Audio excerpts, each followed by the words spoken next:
The comfort of your favorite seat is now your comfy car-selling command center, thanks to Carvana. It doesn't get any better than this. Your favorite seat's the best spot in the house. Make it even better by entering your license plate or VIN and getting a real offer in minutes.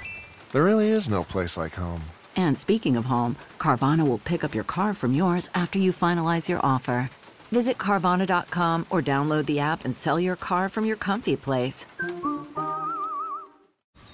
Man, that sunset is gorgeous. Grill, patio, sunset. Hard to get better than that. Unless you're browsing Carvana's inventory while you soak it all in.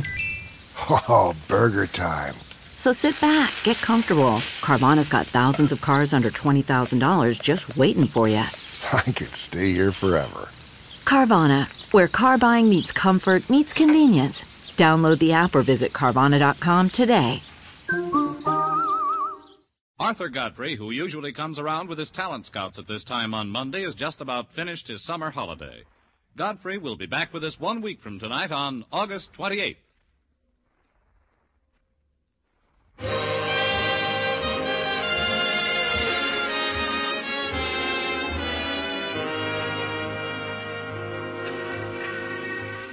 Broadway's my beat, from Times Square to Columbus Circle, the gaudiest, the most violent, the lonesomest mile in the world.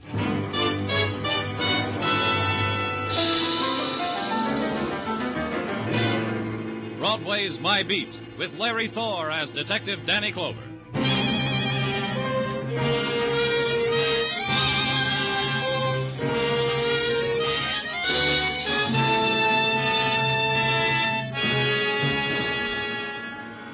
Broadway.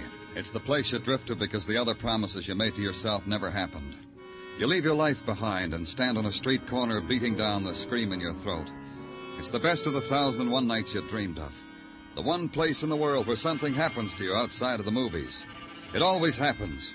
Something starts it, the tap on the shoulder, the laughter that floats down to your end of the bar, the smile, the special delivery, the phone call. Your phone's ringing, Danny. Thanks, Gino.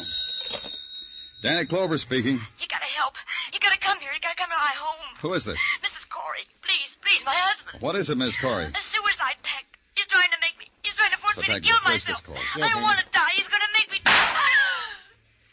Hello. Hello. Who is this? What happened? Mr. Corey, I've just killed my wife. Now is the time for my dying.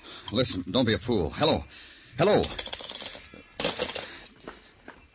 Tartaglia. Oh, wait a minute, Danny. What'd you say, operator? Oh? Uh-huh. Oh. Yeah. Party hung up too soon. Couldn't trace it, Danny. It began that way, with a desperate protest against private agonies. The protest that can't face the loneliness of death and must kill the loved ones so that the path into darkness will not be walked alone. The man Corey murdered his wife and then himself. And the glittering, blood-spangled shriek for attention, final identity, set into motion only an old, a familiar routine. The official collecting of the dead. But first we had to find them. Detective Muggerman brought in the phone book. We sat over it, turned to the seas, found there were 25 Coreys. We divided them, went our way. The treasure hunt for the dead. The first Corey was very much alive. She told me so. Nobody dead here, mister. Everybody much alive. Come on in and I'll prove it to you. You live here alone? Uh-huh. I'll take a look. Love it. Come on in. See? Alone. Just you and me. Touch me. I ain't dead.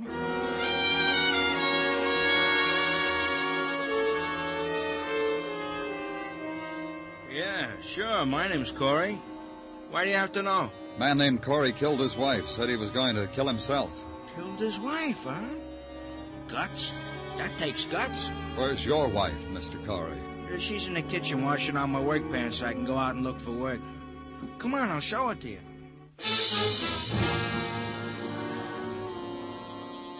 Look, mister, even if you're a policeman, it doesn't give you a right to ask me a thing like that. I love my wife. We never say a harsh word. Where is she? She's asleep. This late? She sleeps this late every morning.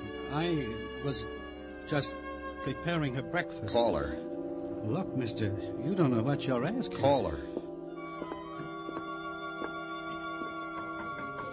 Fanny. Fanny, wake up for a minute. It's a policeman.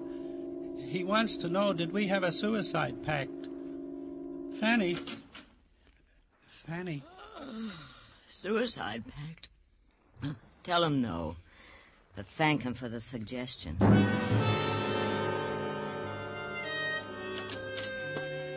You finish your list, Danny? Yeah, Muggavan. Find him? No. You? No. Maybe it was a joke, huh, Danny? A practical joke? I don't think so. Did you finish your list? No, I got 2 more to go. I'll take them. The reason I didn't finish, Danny, I had to come back to headquarters to... I just got tired. Forget it. Give them to me. Yeah, here, Danny. 2 more.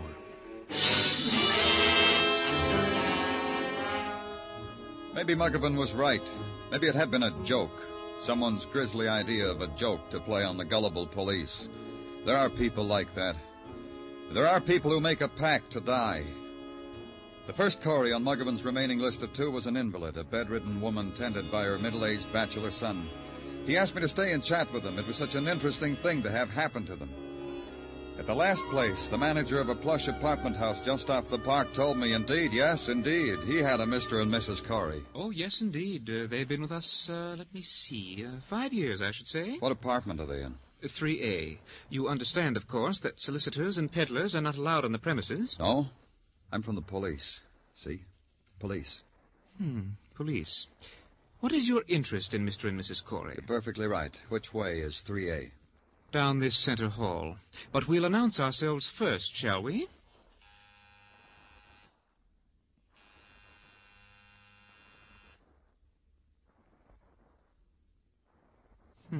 No answer. Well, they're either not at home or they've overslept. With Mr. and Mrs. Corey, I should say they're not at home. Let's go find out and bring the key. Oh, but that's... Bring the key. Oh, very well. Here it is. After me, please.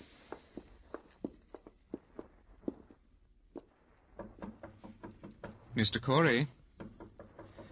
Mr. Corey, I'm sorry, but there's someone from the police. Mr. Corey? Mrs. Corey. Open it. But Open it.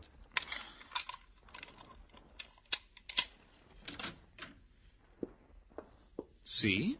There's no one at home. They've gone out. Where's the bedroom? Through here, but I don't believe you have the right to intrude like this. As you can see, everything is in apple pie order. What are you looking for? Why do you pry so? They're dead, that's why. Oh. Well, in that case, you might be interested in something In what? A woman called me just a while ago. Said she'd been trying to reach Mr. and Mrs. Corey all morning. On their private phone. There was no answer, so she left the message with me. What message? Her name, her phone number. They interest you? Get them for me. Now, get them. This time it was easier. The message was from one Zella Stanley, with a phone number to match. As easy as investing a nickel in the nearest phone booth and telling Zella Stanley you were the police. Asking her if she had been calling the Coreys and would she be home, and I wanted to talk with her. Miss Stanley was in turn non-committal, puzzled, cooperative. Please come up, Mr. Clover. The address is 1520 West 46th, apartment 2A.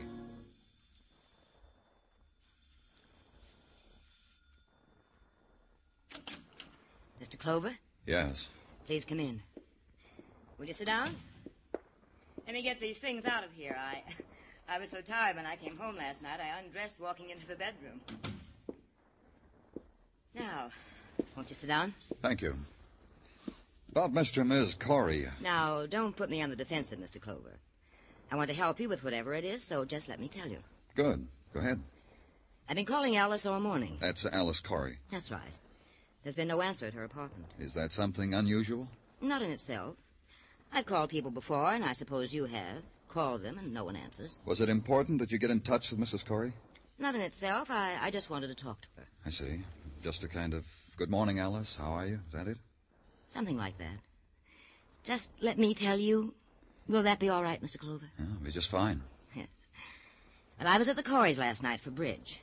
There was something in that house that had never been there before. What? Please. Sorry. Something was wrong. No laughter between the two. Silence, mostly. And now and then a bitter word. I've known them for years. The Coreys have been the cliché of matrimonial bliss. It embarrassed me. I left early. May I? Of course. You said you were playing bridge. You, Mr. Corey, Mrs. Corey. Who else? And Tom's partner. Tom Corey's partner. His business partner, Henry. Henry who, Miss Stanley? Henry Fairchild. Fairchild of Corey and Fairchild, you know. No, I don't, Miss Stanley. A factory. They make small things, electrical parts or something. I don't know. Now, tell me a bit more about last night. Well, just that Tom was depressed. Alice looked, well, frightened. I never seen Alice look frightened, but I think that's what it was. Henry did everything he could to brighten things up. It didn't work. You go ask him. Ask Henry. Henry Fairchild of Corey and Fairchild. Ask him.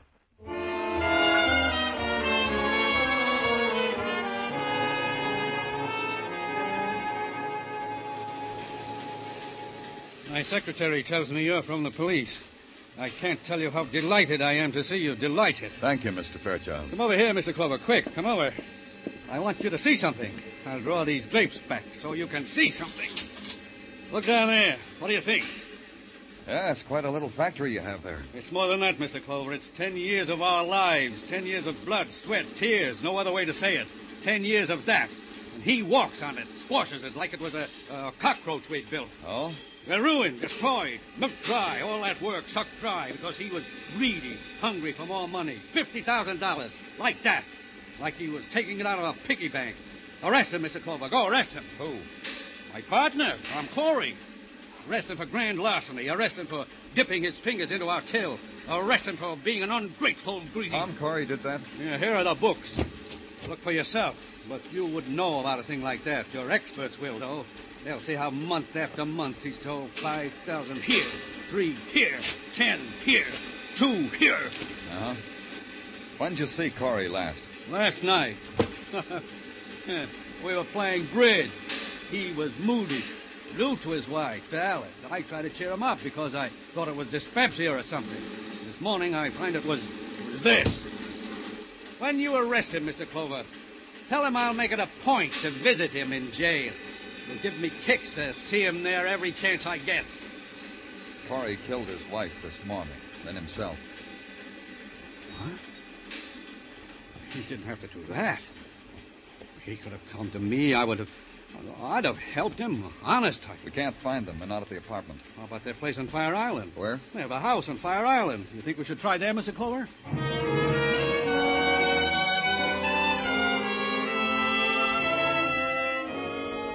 We did. Mr. Fairchild drove me out to the landing dock, hired the power launch that took us to Fire Island. Then the short walk across the bone-white sands and a small cottage. The front of it was draped with a yellowed fishing net and life preservers whitewashed for the season. Starfish had been nailed over the door. The top of the door was glass porthole, and the door was open. First time this has ever happened. What? Leaving that door open like this. Come on. Where's the phone? In the other room, Mr. Clover. Uh-huh. Yeah. What? Oh. Dead. Shot through the heart. Poor Alice. She had nothing to do with it. Poor... What about her husband? What? Where is he if he shot himself? Where is he? That's what I said, Mr. Fairchild. Where is he? Wait a minute. Blood here on the floor. See it? Trailing toward the back door.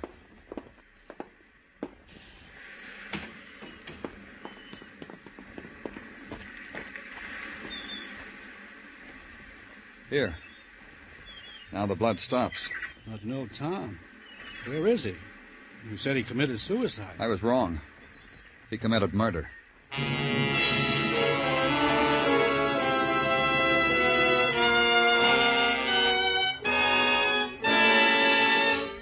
You were listening to Broadway's My Beat, written by Morton Fine and David Friedkin, and starring Larry Thor as Detective Danny Glover. Next week, along about this time, Arthur Godfrey and his talent scouts will be on hand again to delight and entertain you. You'll find that Godfrey's amateur but knowing scouting have dug up some wonderful new discoveries for you, and they'll be here Monday after Monday all season long. By the way, next Monday also marks the return of my friend Irma the Lux Radio Theater, and the Bob Hawke Show on most of these same CBS stations. Don't miss next Monday evening with CBS, the Network of the Stars.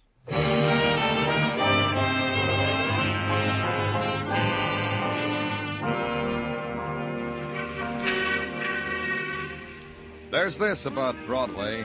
It wants everything neat and in place. A word misspelled on a spectacular can stop traffic. A girl lamenting a run in her nylons, likewise, and for longer. The scream of the loudspeakers has to be adjusted just so. And the deep, anguished weeping in a darkened doorway, not too much. Even death and violence have to meet Broadway's standards. The death of Alice Corey by a bullet through the heart, that would measure up. This violence committed upon her by her husband, it would measure up too. Very poignant, very Class A. We've stood in line for worse, huh, kid? A man makes a pact with his wife to commit double suicide, kills his wife, only wounds himself. That's hard to do when you're hungry for dying. And harder still to be wounded and disappear from an island. If I'd wanted to kill myself, I'd have succeeded. How could Tom only have wounded himself, Mr. Clover? Maybe that's all he intended to do. Meant to murder Alice? A policeman has to consider the possibility, Mr. Fairchild. And then how, what I asked you before, how could he have only wounded himself? He shot Mrs. Corey in the heart. He must have thought that was the best way, in the heart. When he shot himself, he must have flinched, a reflex against his own death. He flinched. He saw he wasn't dead. He liked it that way. It's been that way before. But you said he committed... Murder? That's right. When someone kills someone else like that, we call it murder. Is there anywhere else on the island he might be, Mr. Fairchild? No, we've covered all of it. Places I never knew existed. I don't mind telling you I'm tired, Mr. Clover. And he must have crossed over to the mainland. You know these people at the landing dock, Mr. Fairchild? Most of them. Call out and ask if anyone took Tom Corey across. All right. Did anyone here take Tom Corey across today?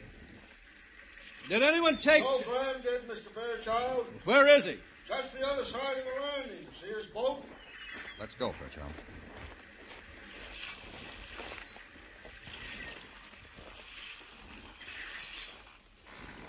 You Joe Graham? Hi there, Mr. Fairchild. Hello, Joe.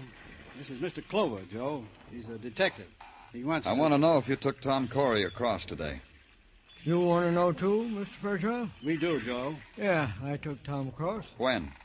You say something, Mr. Fairchild? When did you take him across, Joe?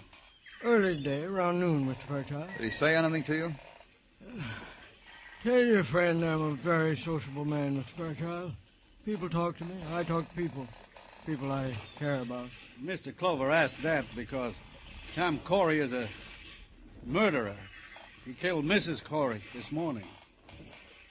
Guess that's why Tom wasn't very talkative. Had things on his mind, just kept biting his lip, just sat huddled there. Didn't think it proper to ask him why. Glad I didn't. Where'd you take him? Where I always took him, Mr. Fairchild. Like I've taken you and him and Alice many times. So you could go back to your factory over there. Ask him if he'll take us back. Will you take us back, Joe? You and the detective? Yes. It'll cost you more for him. Hop aboard. I'll take you.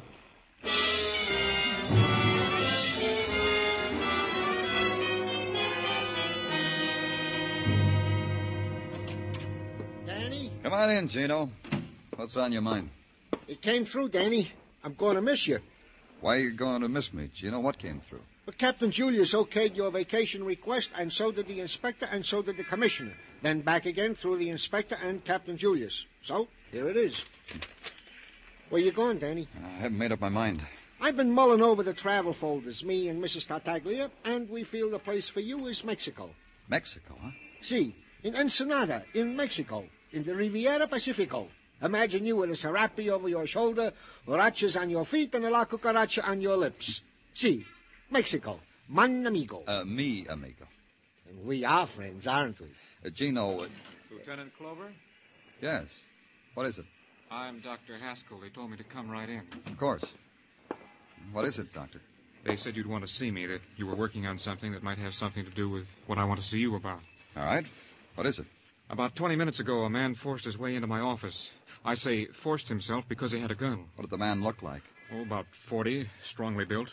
I wrote it all down here because I knew you'd want to know. Here. Yeah. I knew you'd ask me. Uh-huh. About 20 minutes ago, he came to see you about a bullet wound, didn't he? Yes. How did you know? We're looking for this man. How badly is he hurt? He'll die. Unless a miracle. Then I'm only a doctor. I gave him plasma, extracted the bullet, shot him to the heart. He wouldn't let me give him anesthetic. He's hurt. Unless he's found immediately, he'll die. You let him go? I told you he had a gun. Oh, I see. Where do you live, Doctor? Here's my card. Thank you. Is there anything else you want to tell me? No, I believe that's all. It just came in, Danny, over the teletype. What did? Item about a woman you talked to earlier, Zella Stanley. Off the dime, Muggavan. What about her? She was found in her apartment, shot to death.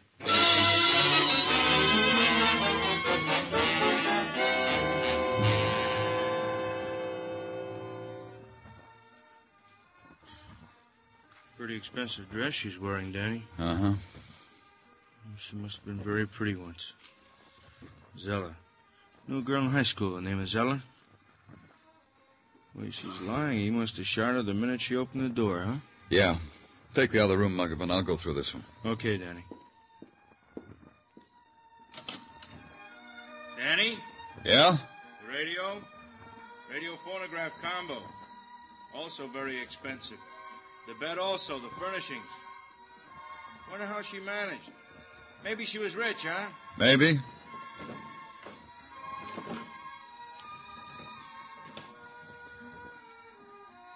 I think I find out how, Danny. How what? How she managed. These men's shirts in the bedroom closet. This robe. Let's see them. Embroidered initials in silk. Wish I could afford things like that. T.C., Tom Corey, Danny? Uh-huh. T.C., Tom Corey. So it began to take shape. Tom Corey had killed his wife, turned the gun on himself, had missed his heart. Then he had decided to rid himself of the source of his trouble, Zella Stanley.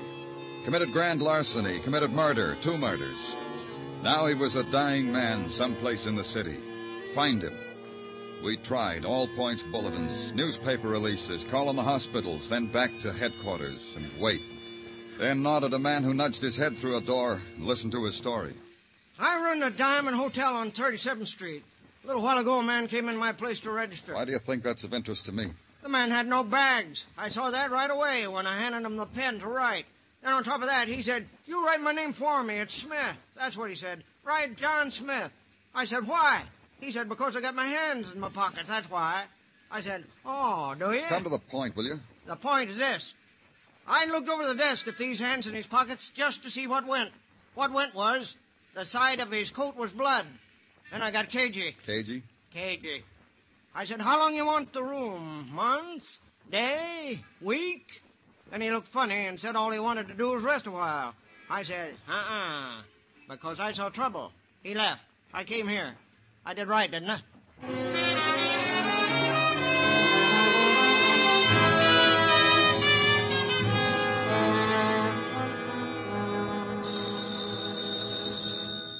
Danny Clover speaking. There's a man in my house. Who is this? Mrs. Barry. I live on West 57th Street, 1209. I'm frightened. There's a man... What man? He rang my bell and pointed a gun at me and walked into my house. Is he still there? Yes. He looked tired. He sat in the big chair in the parlor. He fell asleep. He's there now, sleeping. I'll be right there.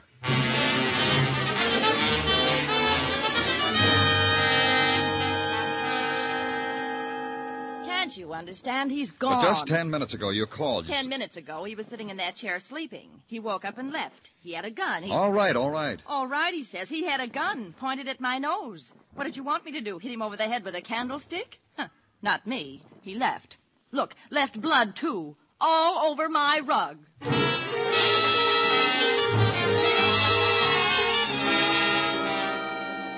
Back to headquarters again.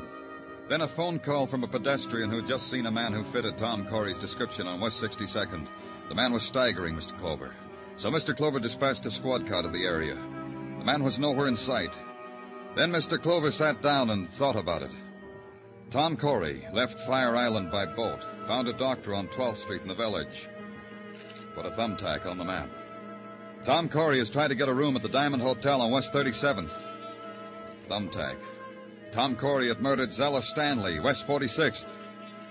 Thumbtack. Tom Corey had been asleep in a parlor on West 57th. Thumbtack.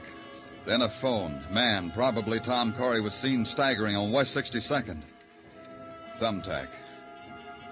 Tom Corey was headed uptown. Tom Corey was crazed with pain. Then a recheck of my notebook. Tom Corey had a partner named Henry Fairchild. Henry Fairchild lived uptown. He lived on West 70th. Maybe I could get there before Tom Corey.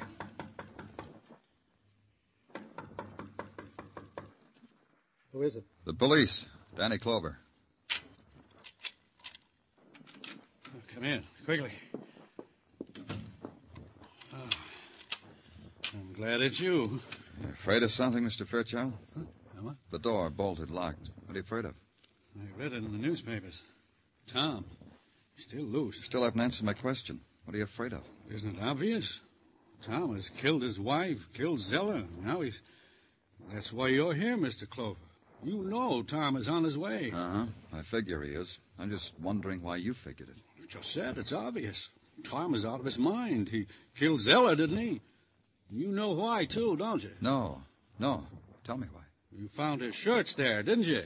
At Zella's. How did you know that, Mr. Fairchild? It wasn't in the newspapers. Why, no, it wasn't. It's simply that Tom told me all about it, about Tom and Zella, how expensive she was. That's why he stole all that money. I see.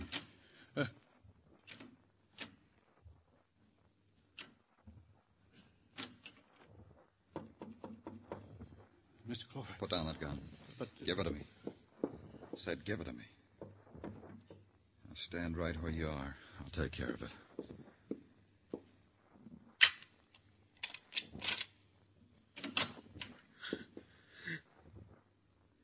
Come in, Tom.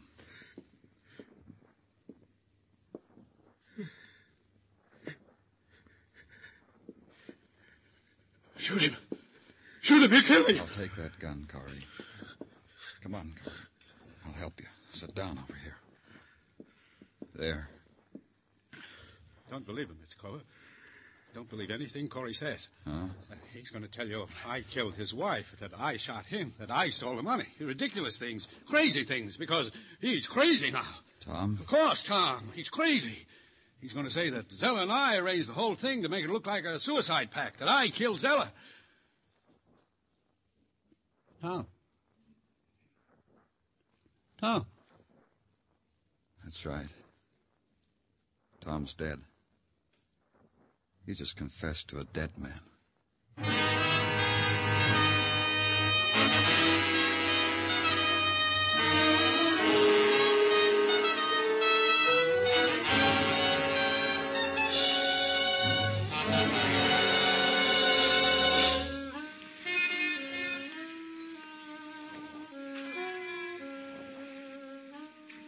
Broadway stretches out in front of you, a livid scar slashed into the night. It's a cruel and fantastic carousel, palace of fun, a hall of mirrors. You pay your way and you take your choice. Me? I get in on a pass on Broadway.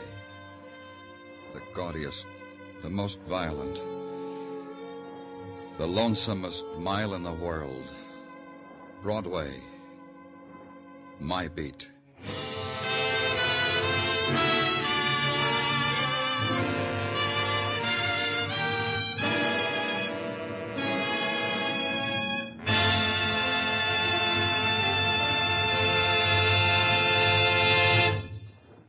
Broadway's My Beat stars Larry Thor as Detective Danny Clover with Charles Calvert as Tartaglia. The program was produced and directed by Elliott Lewis, with musical score composed and conducted by Alexander Courage. Included in tonight's cast were Herb Butterfield, Janet Logan, Ann Stone, Junius Matthews, Byron Kane, and Jack Crucian.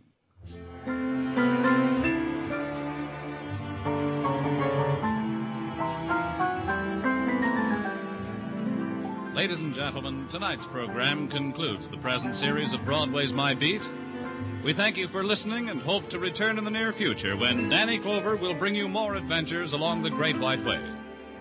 Meanwhile, listen to Arthur Godfrey, who returns at the same time next Monday with his Talent Scouts. There's always plenty of fun on hand when you hear Columbia's Monday night program, Too Many Cooks, the hilarious misadventures of a father, mother, and 10 children.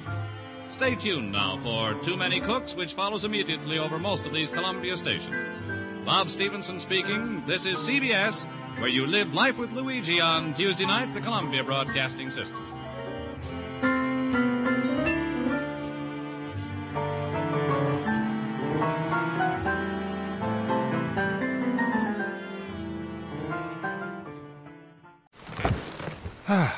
The comfort of your favorite seat is now your comfy car-selling command center, thanks to Carvana. It doesn't get any better than this. Your favorite seat's the best spot in the house. Make it even better by entering your license plate or VIN and getting a real offer in minutes. There really is no place like home. And speaking of home, Carvana will pick up your car from yours after you finalize your offer. Visit Carvana.com or download the app and sell your car from your comfy place. That's not just the sound of that first sip of Morning Joe. It's the sound of someone shopping for a car on Carvana from the comfort of home. That's a good blend. It's time to take it easy, like answering some easy questions to get pre-qualified for a car in minutes. Talk about starting the morning right. Just like customizing your terms so your car fits your budget. Visit Carvana.com or download the app to experience car shopping the way it should be. Convenient, comfortable. Ah.